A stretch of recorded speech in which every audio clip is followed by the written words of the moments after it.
Y vamos a pasar al siguiente tema, que es de imagenología mamaria, detección y diagnóstico. Felicidades a la doctora. ¿A quién, cuándo y cómo? La doctora Yasmín Aceret Ramírez Galván. Gracias. Hola, buenos días. Primero que todo, un agradecimiento al comité organizador por la invitación a este curso. Yo no me voy a tardar mucho, a menos que surjan preguntas. Yo sé que ya hace falta el receso porque ya llevamos gran parte de la mañana aquí. El tema que me tocó, pues es un tema muy bonito, el tema detección y diagnóstico, con 3 interrogantes que yo sé que es algo que frecuentemente nos preguntamos. ¿A quién, cuándo y cómo?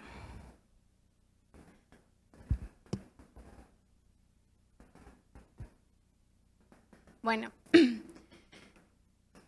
básicamente, cuando nosotros realizamos un estudio de imagen de la mama, dividimos nuestra población en 2 grandes grupos, que es la población de detección o tamizaje y la población que va por un estudio diagnóstico. Como detección o tamizaje entendemos la utilización de una prueba de imagen en una población que está asintomática, es decir, que no presenta signos o síntomas de enfermedad sugerente de cáncer de mama. Y la de diagnóstico es lo contrario, cuando la paciente llega con algún síntoma o signo que sugieran cáncer de mama. Vamos a comenzar hablando con la mamografía de tamizaje, cuyo principal objetivo es detectar la enfermedad, el cáncer de mama, en una etapa temprana, por las ventajas que ya tiene el hecho de reconocer un cáncer en estadios tempranos. La mamografía es el único estudio de imagen que ha sido sometido a grandes estudios internacionales con muchos pacientes para poder demostrar su eficacia. Siempre ha existido controversia respecto a si es un estudio bueno para detectar el cáncer de mama, principalmente cuando dividimos a la población por grupos de edades. Entonces, para los que conocen de métodos de imagen, siempre que se está evaluando la eficacia de un método de imagen, revisamos 2 parámetros que son muy importantes, que son la sensibilidad y la especificidad del método de estudio. Cuando nosotros estamos hablando de un estudio de tamizaje, no podemos propiamente aplicar esos 2 términos, porque en un tamizaje nos estamos orientando un poquito más a la población, a la salud pública. Entonces, el parámetro que debemos de revisar es el de la reducción de la mortalidad. Es decir, si nosotros le hacemos una mamografía a la paciente, realmente le estamos favoreciendo con el hecho de retrasar la muerte de esa paciente por un cáncer de mama.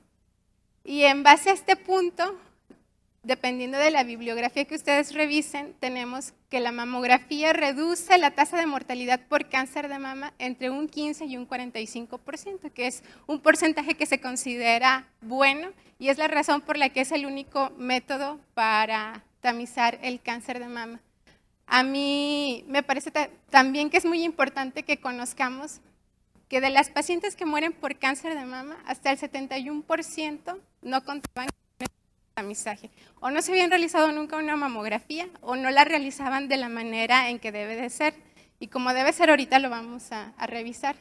Y entonces esto es bien importante, para nosotros alcanzar estas tasas de reducción de la mortalidad de hasta el 45%, debemos primero que la paciente cumpla cabalmente con las guías clínicas, es decir, voy este año a hacerme la mamografía, luego se me olvida y me acuerdo hasta dentro de 3 años, ahí no funciona, la mamografía debe ser de forma sistemática. Ese es el punto número 1. Y el punto número 2, que desemboca principalmente en los médicos radiólogos, que son los que interpretan las mamografías, y que es a llevar a una interpretación correcta de la mamografía, limitando los niveles de tasas de llamado o de rellamado, esto hablando únicamente de la mamografía de tamizaje, y limitando el número de biopsias. Es decir, que nuestro umbral para pedir una biopsia no sea tan bajo. Y bueno, hay guías de diferentes asociaciones. Siempre que nosotros estamos valorando un estudio de tamizaje, lo podemos ver desde dos puntos de vista, desde dos perspectivas. Una que sería la perspectiva médica, que yo creo que es la que nos ocupa a nosotros, que nuestro objetivo va a ser encontrar el mayor número de cánceres posibles, y otra perspectiva que va a ser la de la salud pública, que ellos buscan gastar los menos recursos posibles para poder detectar la enfermedad. Y en esto tenemos dos grandes grupos, los buenos y los malos. Yo me apego a lo que dice la guía del Colegio Americano de Radiología. Yo soy radióloga, pero lo que dice el Colegio Americano de Radiología también lo dice el Consenso Mexicano sobre el Tratamiento del Cáncer de Mama en su última revisión. Lo dice la American Cancer Society y otras asociaciones americanas. Es bueno que conozcan también que van a haber otras entidades, otras instituciones que van a ser diferentes de los puntos que nosotros vamos a manejar en esta plática, que van a ser, por ejemplo, el de la Asociación Americana de Médicos Familiares y los Servicios Preventivos de los Estados Unidos, que sí difieren un poco. Si quieren, ahorita mencionamos cuáles son sus recomendaciones, pero yo pienso y creo que lo más adecuado, lo que dice también la norma oficial mexicana sobre cáncer de mama, van a ser las que vamos a comentar más adelante. Y en esto tenemos que la mamografía de detección o tamizaje se va a realizar ¿en quién? En mujeres asintomáticas. ¿Cómo? Con una mamografía de forma anual. ¿Cuándo? A partir de los 40 años. ¿Hasta qué momento? No existe evidencia científica para poner un tope respecto a la edad donde debe determinar el tamizaje. Sin embargo, se ha establecido como referencia 65 años, donde nosotros debemos de individualizar los casos. Y si la sobrevida o la esperanza de vida de la paciente por comorbilidades que pudiera tener no justifica el hecho de que la estemos sometiendo a un estudio de tamizaje que implica radiación de forma anual, sería suspenderla. Pero si la paciente tiene 65 años y es una mujer sana y es una mujer que todavía puede vivir fácilmente otros 20 años de vida, pues no hay ningún problema con seguir haciendo el tamizaje, aunque ya sea mayor de 65 años.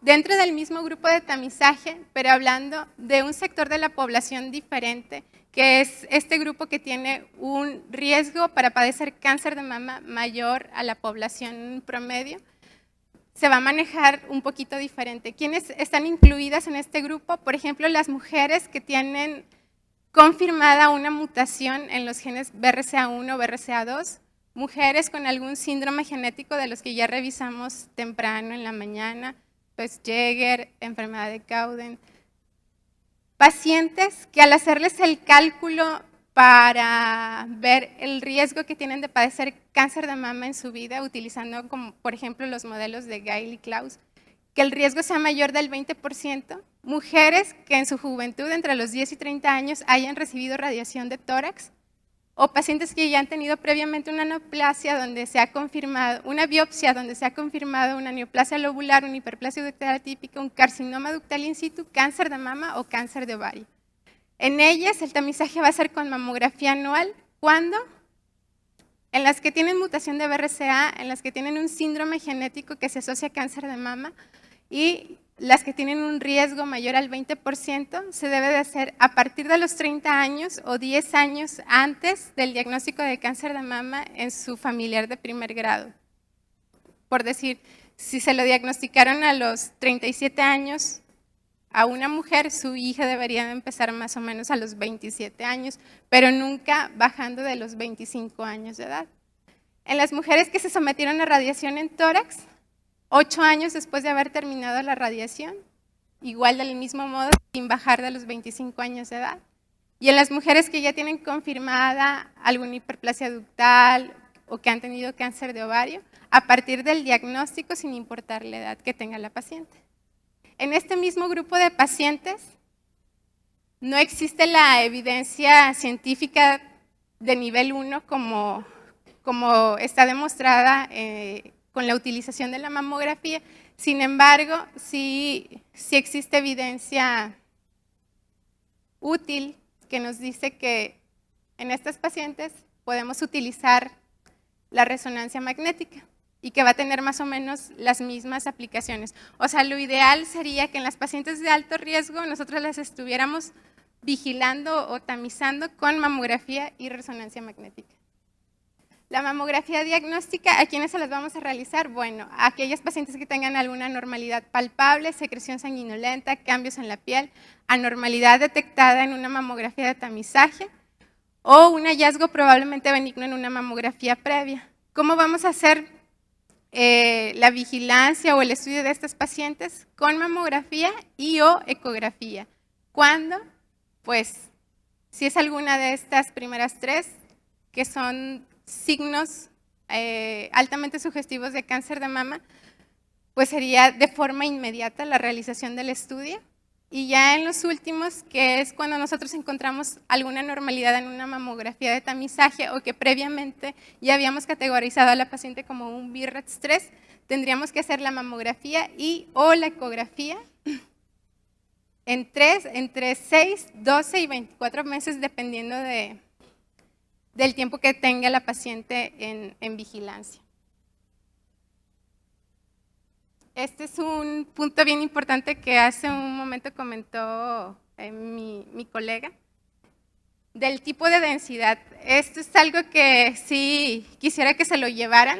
En esta imagen se pueden ver los 4 tipos de densidad que existen, A, B, C y D. El A es un tejido predominantemente graso. El B hay tejido fibroglandular que se acomoda de forma dispersa por todo el parénquima mamario. El tipo C es un tejido heterogéneamente denso y el tipo D es un tejido extremadamente denso.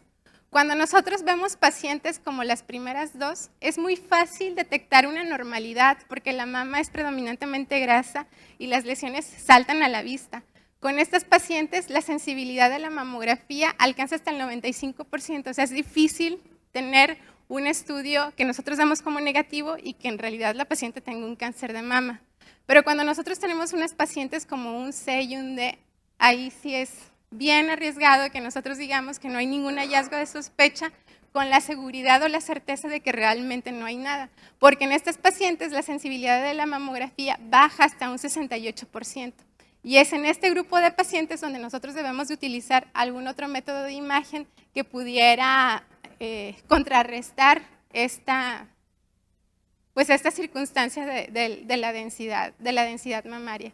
Y los métodos de imagen que tenemos para contrarrestarlo pues van a ser la tomosíntesis, el ultrasonido y la resonancia magnética de mama. Aquí también va a ser bien importante destacar, ya lo mencionamos más temprano durante el curso, que básicamente hay 2 tipos de mastógrafos, analógico y digital. Idealmente las pacientes que tengan una densidad tipo C o tipo D deberían estudiarse con mastografía digital, que es la que tendría mejor resolución para estudiar a estas pacientes. Y bueno, hablando un poquito de los métodos de imagen complementarios, tenemos a la tomosíntesis, que es una reconstrucción multiplanar de la mama, que reduce la tasa de llamados y de tomas adicionales de mamografía, que minimiza los efectos por sobreposición de tejido, mejora la detección y la ubicación de las lesiones, y también mejora la sensibilidad y especificidad cuando se utiliza en conjunto con la mamografía.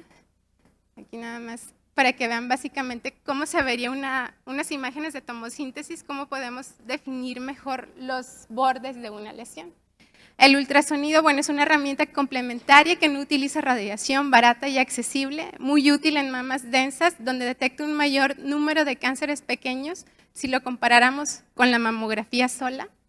Los cánceres detectados generalmente tienen un tamaño menor, en promedio de 10 milímetros, y generalmente las pacientes tienen ganglios negativos al momento de la detección. También es útil para la caracterización de lesiones vistas en mamografía, sean palpables o no palpables, y también tiene estas herramientas que son muy útiles para la diferenciación entre benignidad y malignidad de nódulos sólidos, que es el Doppler Color y la elastografía. De la resonancia magnética, bueno, es el estudio que tiene la mayor sensibilidad para la detección del cáncer de mama, más que la mamografía. Sin embargo, es un estudio que es muy tardado y muy caro, y que así como es muy sensible quiere decir que vamos a pescar muchas cosas. Vamos a pescar cánceres, pero también vamos a detectar cosas que no son cánceres. Entonces, por el momento no es un estudio recomendable como método de tamizaje. excepto en el grupo de pacientes con riesgo mayor al promedio que ya habíamos comentado previamente. Nos proporciona información morfológica y funcional de la mama, y aparte de las indicaciones de vigilancia en pacientes de alto riesgo, tiene otras indicaciones como la de determinar la extensión de la enfermedad, ver los márgenes, valorar los márgenes cuando se hace una biopsia excisional que sale positiva para cáncer de mama, valorar una recurrencia local en pacientes que ya han tenido cáncer de mama, valorar respuesta a la quimioterapia neoadyuvante o buscar un tumor primario oculto en paciente que tiene metástasis axilar. Es importante que todos los estudios de imagen de la glándula mamaria deban ser reportados utilizando el sistema BIRADS, que esta es la última edición, que es una herramienta que fue diseñada para estandarizar los informes radiológicos y facilitar el manejo y monitoreo posterior de las pacientes. También es importante que todos los médicos del equipo multidisciplinario de la patología mamaria y también los médicos del primer nivel de atención conozcan y utilicen de forma responsable. Este es nada más un esquema donde se muestran todas las categorías de BIRADS, desde el 1 hasta el 0, donde lo que hay que destacar es, por ejemplo, que el BIRADS 1 y 2 es un estudio negativo, el control que se recomienda es de forma anual. La probabilidad de que un BIRADS 1 o un BIRADS 2 sea un cáncer de mama es del 0%. Un BIRADS 3, que es un hallazgo probablemente benigno, que el control es semestral y la probabilidad de que haya un cáncer de mama es menor al 2%. Luego tenemos los 4 y 5, que todos son indicación para biopsia y que la probabilidad para cáncer va a ir dependiendo de las características que tenga la lesión. Es decir, si es una lesión que tiene solo pocas características sospechosas, pues la posibilidad para tener cáncer de mama va a ser muy baja, entre un 2 y 10%. Pero un nódulo especulado con microcalcificaciones que es altamente sugestivo de cáncer de mama, pues va a tener más del 95% de probabilidades de tener cáncer de mama. El BIRADS 6, que es una paciente que ya es conocida con cáncer de mama, y el 0, que lo único que indica es que se requiere una evaluación adicional, donde generalmente puede ser por un hallazgo benigno o por algún hallazgo sospechoso. Entonces, podemos pedirle proyecciones adicionales de mamografía o ultrasonido, en otras circunstancias también resonancia magnética. La probabilidad de que un BIRADS 0 sea cáncer de mama no está dentro de los estudios de monitoreo de mamografías. ¿Listo? ¿Alguna pregunta?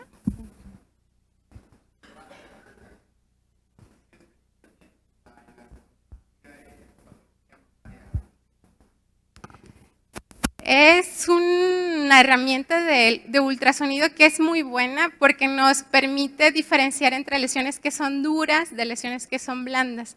Entonces, sí tiene un buen valor predictivo positivo en las lesiones duras para malignidad.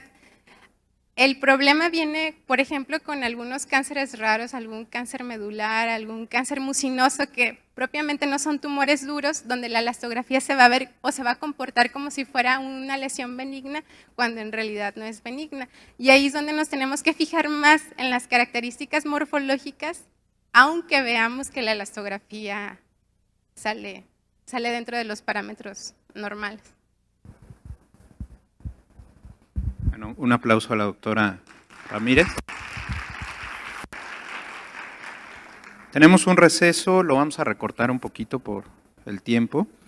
Van a ser 10 minutitos en lo que estiramos las piernas y nos vemos aquí a las 11:20, por favor.